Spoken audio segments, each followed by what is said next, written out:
The house you live in belongs to the whole family, right? I will never forget the face of my sister Elise, who said that with a radiant smile, as if she were declaring some universal truth. Those words turned 20 years of hard work and blood-stained sacrifice into dust in a single second. That day, I was sitting in the dining room of my parents' house. It was our monthly weekend family dinner. Steam rose from my mother's signature roast chicken, and the cheap red wine my father had opened in high spirits shimmered inside his glass. Across the table, my sister Elise and her husband Cole were busy tending to their two children, chatting about nothing in particular. It was an ordinary evening, but for me, once upon a time, it had been a peaceful and precious moment. Everything began to go wrong halfway through the meal. During a conversation about work, my father turned to me and asked, "By the way, is business going well?" "Yes, thanks to everyone's support. We've secured a big contract and the business is stable. And also," I paused for a breath, then naturally brought up the piece of news I had been keeping to myself.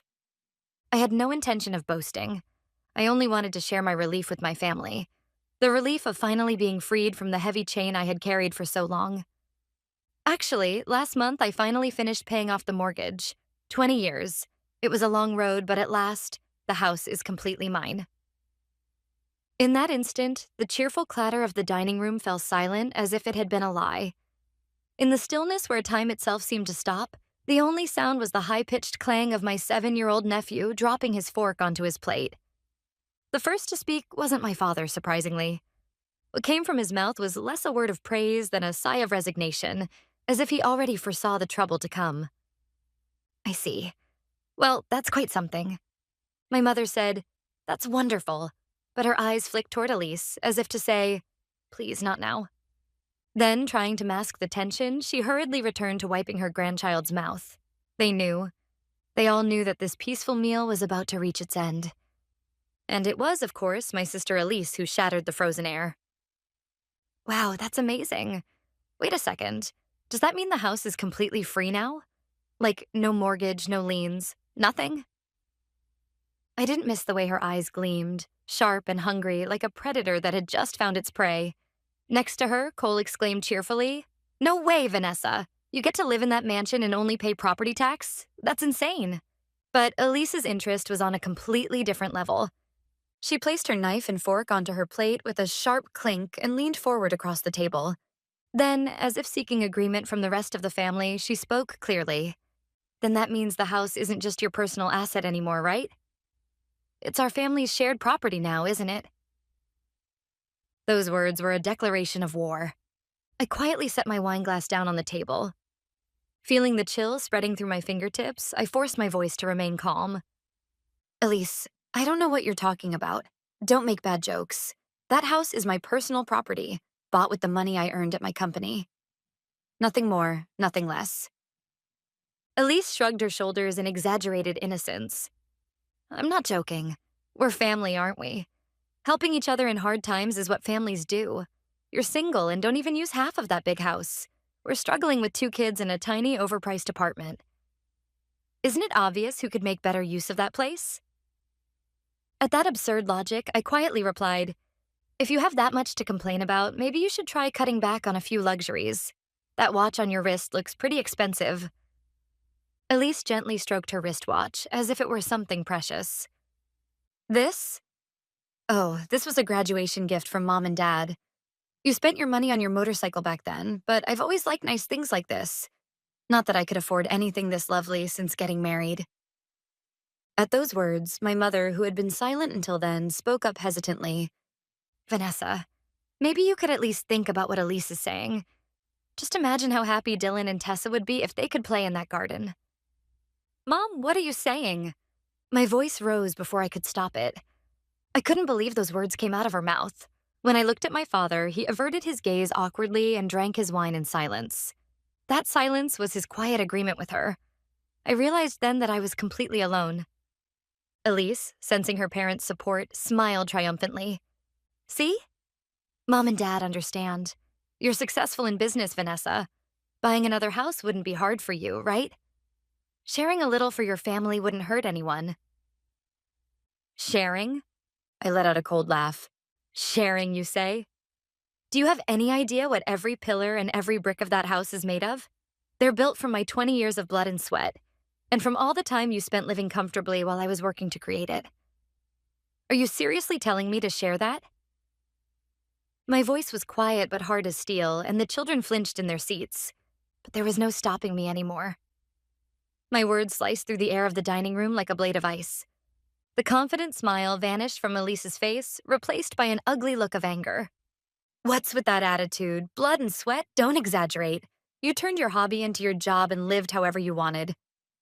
However I wanted? I laughed through my nose. For the first 5 years after I founded Apex Velocity Motors, I didn't take a single day off. While you were out picking your wedding dress with Cole, I was covered in oil and mud fixing other people's bikes until midnight. Confronted with the truth, Elise was struck speechless. I turned toward the two people who held the key to this farce. My parents. Dad, Mom, do you really think Elise's absurd logic makes any sense? You're honestly telling me to hand over the house I spent 20 years building to someone who hasn't lifted a finger to earn it?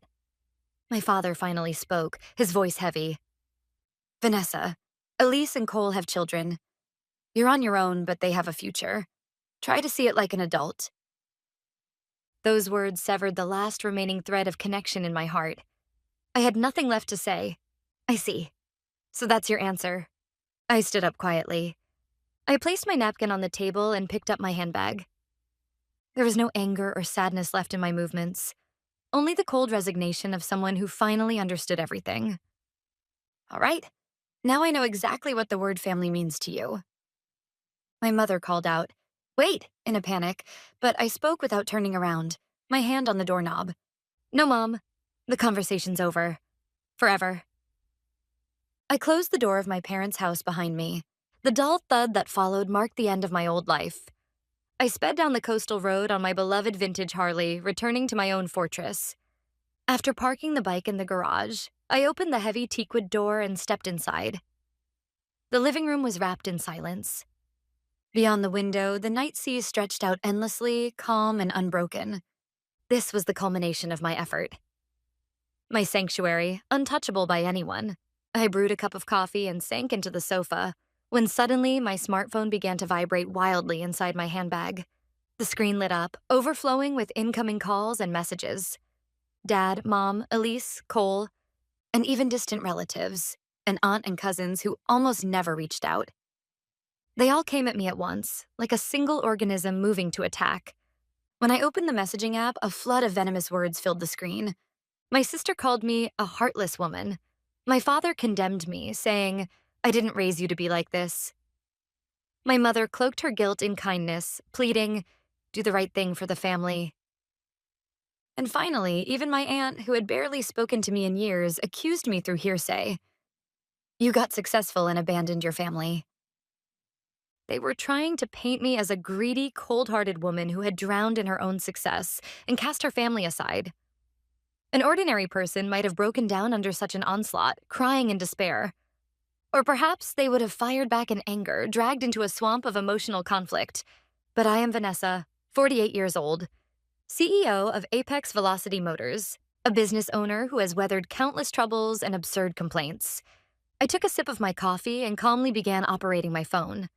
I turned off all notifications and started taking screenshots of every message. One by one, carefully. Sender, timestamp, content. No emotion, just evidence. The blades of words they hurled at me would, ironically, become the strongest shield to protect my fortress. When I finished gathering the evidence, I stood by the window in the living room. Why do they think they can twist someone else's life so easily to fit their own convenience? The answer is simple. Because they don't know the real story of my life. Images from 20 years ago flashed through my mind. A small rented warehouse that reeked of oil. That was where Apex Velocity Motors was born. My father sneered, "A woman like you could never run a motorcycle shop." And Elise had laughed at my dream. They could never understand what kind of magic I saw in a mere block of metal. What I wanted to deliver wasn't just a vehicle. It was that exhilarating freedom you feel when cutting through the wind. That oneness when the pulse of the engine syncs perfectly with your own heartbeat. And that breathtaking beauty when a machine, polished with devotion, gleams in the morning sun. I wanted to share that feeling with as many people as possible. That was my one and only shining goal. Even when the bank loan officer laughed and said, if it were a shop for women, maybe, my spirit never broke. I swore to myself, gender doesn't matter. I'll prove that true passion can move people's hearts. Of course, the road wasn't easy, but I will never forget the day my first customer, upon receiving the bike I had restored, said with tears in their eyes, "It's like my dream has taken shape." And this house. Even the day the real estate agent hesitated, saying, "A house like this just for a single woman," I didn't waver. I spread out my flawless business plan and said, "I'm the CEO of a company that sells dreams. Someone who can't make her own dream come true could never help others achieve theirs. That's why I'll make this castle mine." The walls of this house are proof of my unwavering conviction. This entire space is the physical trace of 20 years of my dreams. "That's exactly why," I whispered, staring at my reflection in the window pane. "I'm no longer at an age where I need protection. It's time to protect what's mine, with my own hands. This house is my soul. I'll never let anyone take it away for the sake of convenience or emotion." A fierce flame of determination burned within me. 2 weeks had passed since that stormy dinner. The barrage of messages from my family had stopped as suddenly as it began. Perhaps they had finally realized how unreasonable their demands were and given up. That faint hope began to grow in me, until that Saturday morning. I woke to the deafening roar of a truck engine and looked out the window in disbelief. A massive moving truck was parked in my driveway. From its cargo hold, familiar sofas and dining tables were being unloaded by movers one after another. And there, standing with her arms crossed, directing it all like the mistress of my home, was my sister, Elise. "The sofa goes right in the center of the living room, and those boxes over there, take them to the kids' rooms. Be careful not to scratch anything, handle them gently."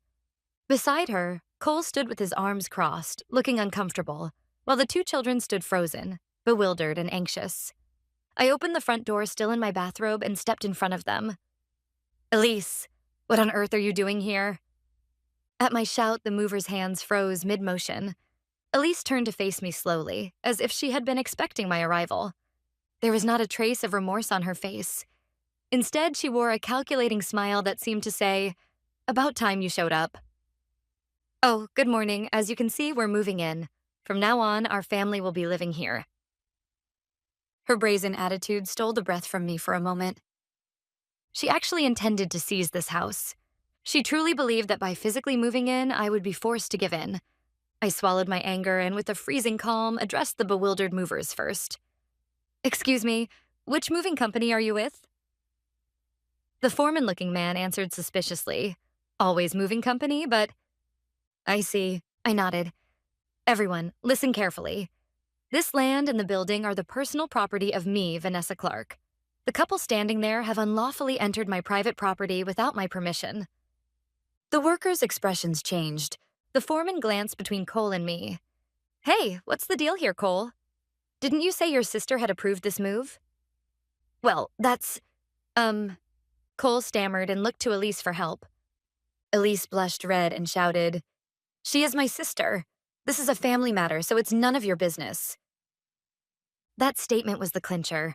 I quietly took out my smartphone. "If any of you set foot on my property another step, I will call the police right now. The charge will be criminal trespass. You movers are committing an offense in the act." "Police. Criminal trespass. In the act."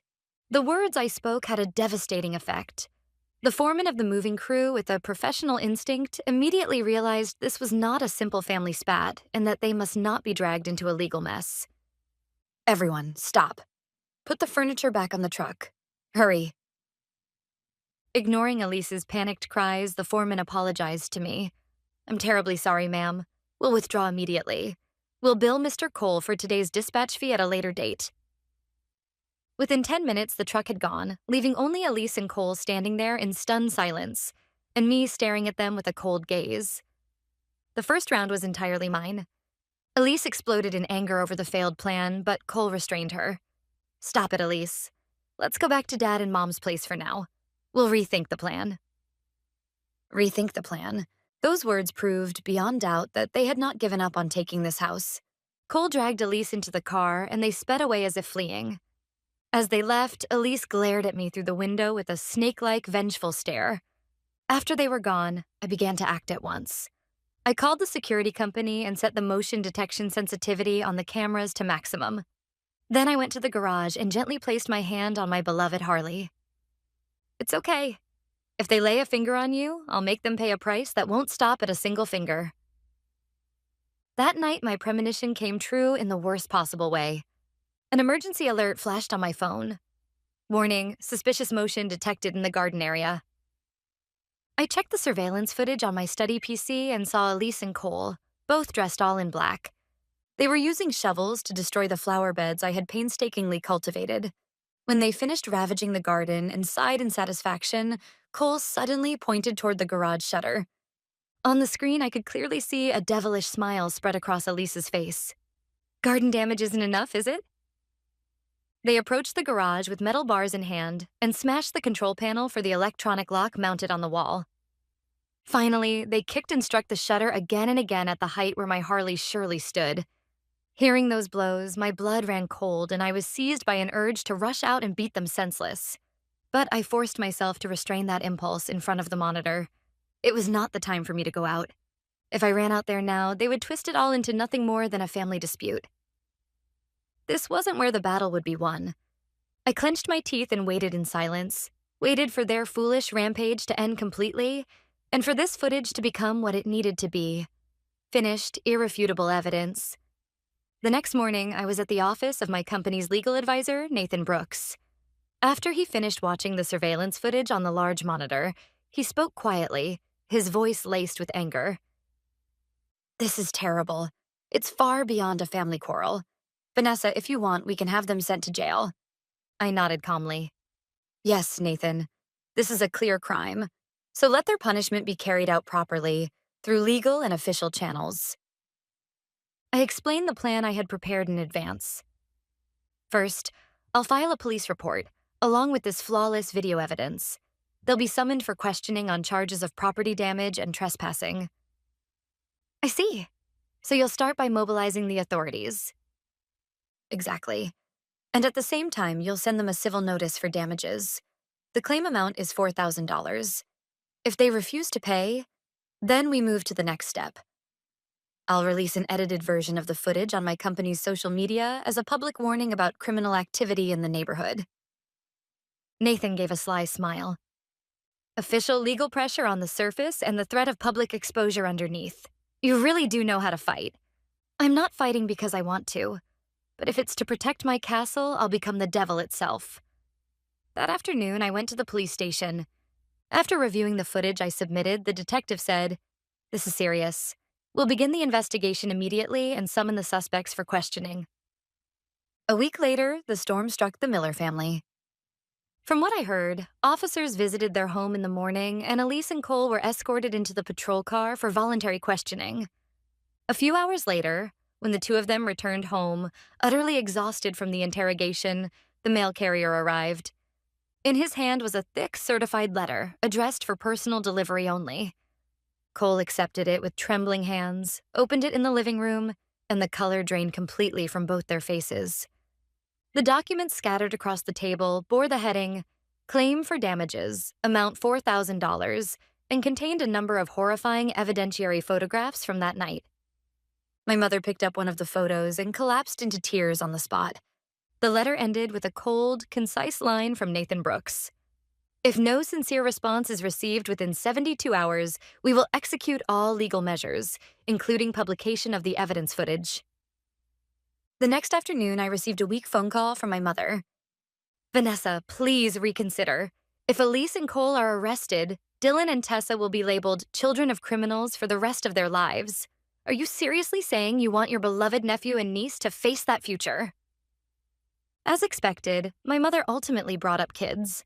Her absolute sense of justice centered on the future of those dear grandchildren of hers.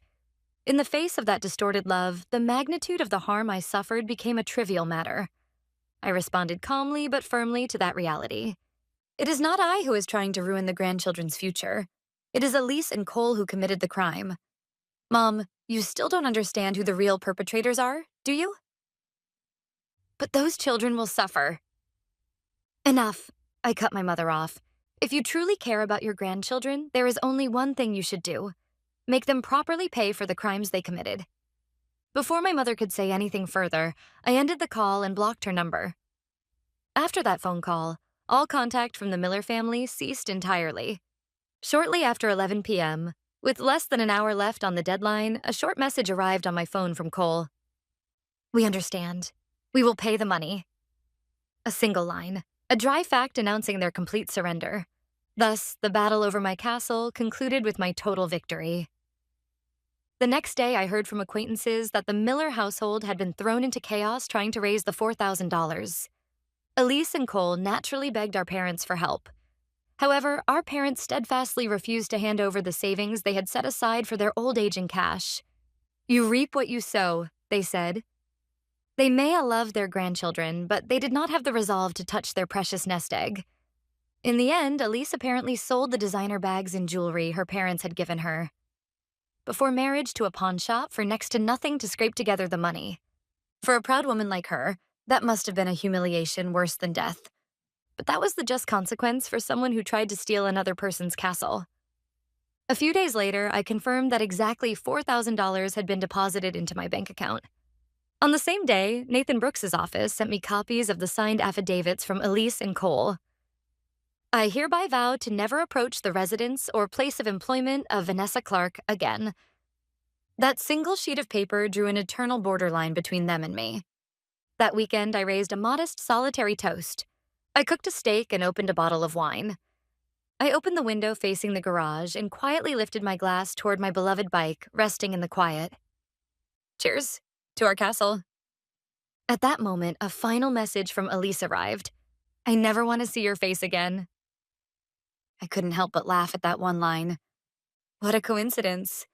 "Me neither," I murmured, then removed her contact completely from my life. A year passed, and calm days flowed through my castle. One clear Sunday afternoon, while I was polishing my perfectly restored Harley in the garage, my mother sent a short message. "I'm nearby." I replied, "Only for 5 minutes." And soon a sedan quietly pulled up in front of the house, and my mother stepped out alone. She stood before me across the gate, the borderline between us, and managed in a strained voice, "What a lovely house. I can see all your hard work is in it." After a pause, she seemed to gather her courage and slipped a small paper bag through the gap in the gate toward me. "This, Elise made this for you." She said no more, hurried back to her car, and left. Inside the paper bag was an imperfect homemade apple pie and a single card. On the card, written in a childlike, clumsy hand, was the single word, "I'm sorry." The pie brought back the memory that it had once been my mother's specialty and my favorite. Surely Elise had, while learning from our mother, clumsily tried many times until she finally managed it. I took a bite of the pie. It was sweet and just a little salty. Looking up at the sky, it was clear and endlessly blue. I swung my leg over my bike in the garage and started the engine. From my castle onto a new road. The future has only just begun.